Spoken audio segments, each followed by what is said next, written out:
Hello, this is Matt on the Moon Lambo channel. We don't hear from Ripple CEO Brad Garlinghouse too frequently on Twitter specifically, although there's certainly these bursts where he'll just be on all sorts of media.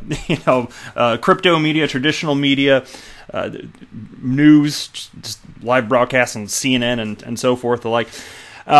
He did tweet out very recently, though, resulting in this headline: Ripple CEO responds to Visa's acquisition as community expects strategic moves. So I want to share with you what he had to say, along with some thoughts from a couple articles, and I'll share with you my thoughts. And then also there are some tweets from the XRP community on Twitter on this topic that I thought I'd share with you as well. But before going any further, if you would please delicately tap that like button, and if you're a fan of Brad Garlinghouse tweeting about things so that we can discuss, go ahead and subscribe to the Moon Lambo channel, because this is an XRP-centric YouTube channel, damn it. You can get your fix on crypto and XRP stuff and all that jazz. So, yeah, I appreciate all the support. First, I want to talk about this, though, because XRP has kind of rocketed in price a bit today, right? Just a bit. It's noticeable. I didn't check the price right before recording, but it looked like it was approaching 23 cents, having been at the lower end of 20 cents very recently. And I'm not going to get into price a whole lot here in this video. I will be making separate content on that today, though. But still, I wanted to share this particular tweet.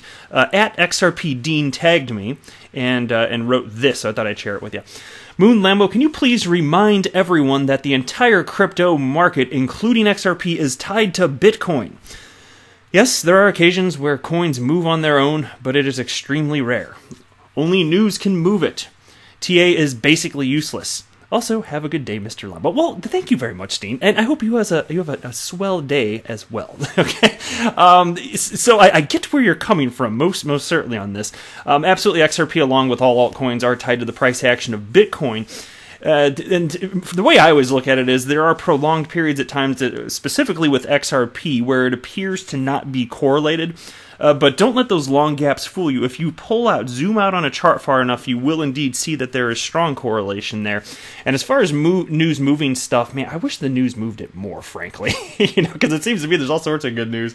And what it's doing, though, is it's sustaining, as far as XRP, and this is not financial advice, just my opinion, it seems to me that XRP price is just being sustained, and it's, XRP is maintaining its spot as third in market cap, thanks to all the positive news that's out there.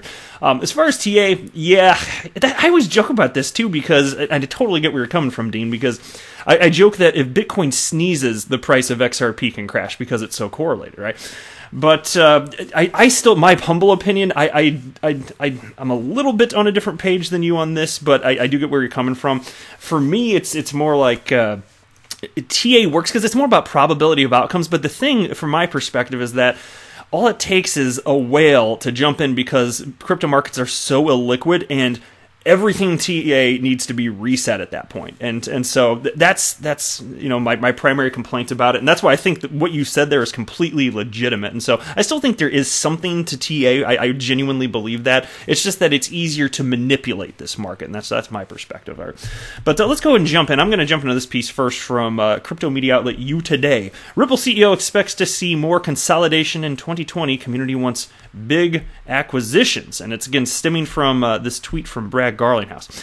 Ripple CEO Brad Garlinghouse has just shared his take on Visa acquiring payment startup Plaid for $5.3 billion, which means that they're worth, about half of what Ripple's valued at after their Series C funding, claiming that 2020 will be the year of consolidation in fintech and crypto. The XRP community is curious whether this could be a hint of new acquisitions the San Francisco-based blockchain giant plans to make this year. And here's the actual tweet. I'll just pull up the actual one on Twitter right here. Here it is on the Twitters from Brad Garlinghouse. And he wrote, "Not surprising to see this kind of consolidation, and expect this will set the stage for more to come in 2020 in fintech, crypto, and beyond." And he retweeted an article.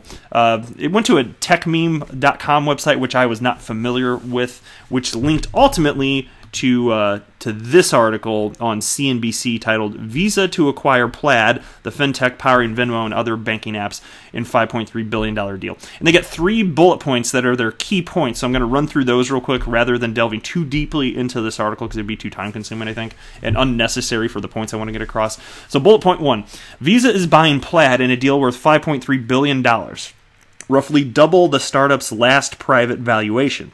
2, Plaid's API software lets startups connect to users' bank accounts and works with Venmo, mobile investing app Robinhood, and cryptocurrency exchanges Coinbase and Gemini.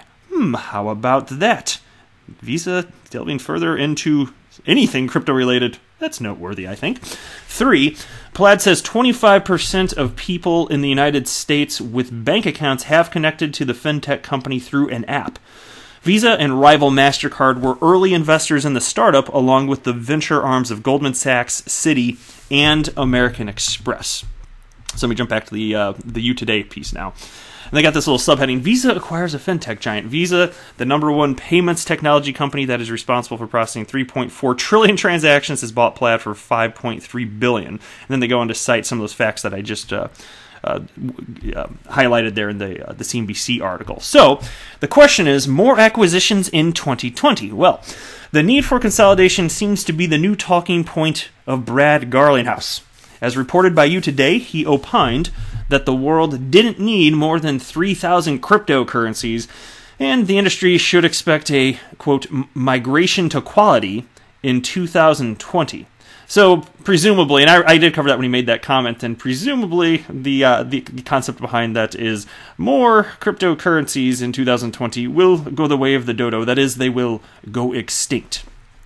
Notably, Ripple recently completed its own $200 million Series C funding round that allowed it to end up in the $10 billion club. What up? The XRP community expects the Decacorn to continue expanding its ecosystem. Yes, I certainly expect that. They have more money than God, and they are going to use it, damn it. They're definitely getting at it. And so let me share with you some thoughts from the XRP community, just a few of them here. Eric Dadoon, who I think is a real sharp guy here, he always has really interesting stuff popping up in my Twitter feed, and I think pretty nice insights. And here's what he wrote, though. It was directly in response to Brad Garlinghouse. He wrote, "I wonder what a company who is financially comfortable and yet found themselves 200 million United States dollars richer via a Series C will do in such an environment. Any ideas? Should be an interesting year ahead." Indeed. So what are they going to do with their extra flushness of cash situation? Tiffany Hayden responded to Eric Dadoon and wrote, "What would you choose or strongly consider if it were up to you?" To which Eric responded, I feel like this is something that I would have written if I were asked that question. He wrote, "Thankfully, it's up to smarter people. Without knowing financials involved and looking beyond complementary startups, generally market access, acquisition/investment into on-demand liquidity partner exchanges," and then he, in parentheses, he writes, "Binance Equity, regional versions of MGI, or regional/underperforming banks," right there. And so that's like, for me as an XRP community member, it is fun to think through this stuff, but I absolutely acknowledge that we do not have inside information, so you need to kind of leave it to the people that are at Ripple to make the most, well, let's just say the best decisions for the approach that they're taking in terms of going to market. Eric then wrote this: "Anything infrastructure related along the lines of Plaid is obviously great. The goal is, in my view, more about plumbing and less about consumer-facing opportunities." That's hitting the nail on the head for sure right there, in my opinion. Tiffany Hayden responded, "Yeah, anything consumer-facing would be unfocused." Now, specifically unfocused for Ripple, because look, they have never been targeting the retail consumer. You and I, that's just not what they're doing. But the cool thing is, with XRP being decentralized, any developer can build on top of the ledger and build consumer-facing applications, which is happening. In fact, so Eric Dadoon wrote this: "Anything we and Spring have, Witte Wind to solve that problem." And so, of course, Witte is engaged in developing on top of the XRP ledger for consumer-facing applications. And then Tiffany Hayden responded, "I just hope I didn't buy this t-shirt for nothing." So I was like, what is the t-shirt? So I was curious, and I clicked on it, and it ended up being this thing, which is, she was wearing this. I need to get one of these. It's the Swift logo on this t-shirt. and it says Ripple instead of Swift in their font. I think that's funny. And this is from the end of 2016, before I even knew XRP existed. So I don't know. I just thought it was cool. I might have to get me one of those though. All right.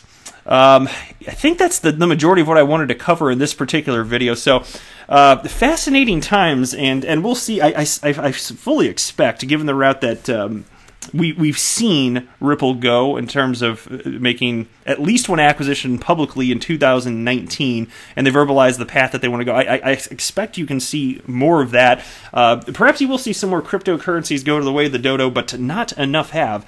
Too many cryptocurrencies are still on exchanges, even there's almost no liquidity for like 95% of cryptocurrencies that are quote-unquote tradable on exchanges. That could change, given that people haven't figured this out. More liquidity could pump back in. I'm not saying it will. I'm not even predicting that. I just thinking, what if? Because they're still there. They still haven't been delisted. What happens next time there's a parabolic move upward? And maybe not. Maybe it's fresh enough in people's minds that, you know, what happened in late 2017 with the advent of the ICO. Maybe it won't be. Maybe the market won't behave exactly the same, but maybe we'll find out sooner than later. I think 2020 is going to be an interesting year in terms of price action, but I don't know exactly what that'll look like. It's just really fun to track as an XRP community member. But that's it for this video. I am not a financial advisor. Do not buy or sell anything because of anything that I say or write. That would be a very, very, very bad idea. Until next time, to the moon, Lambo!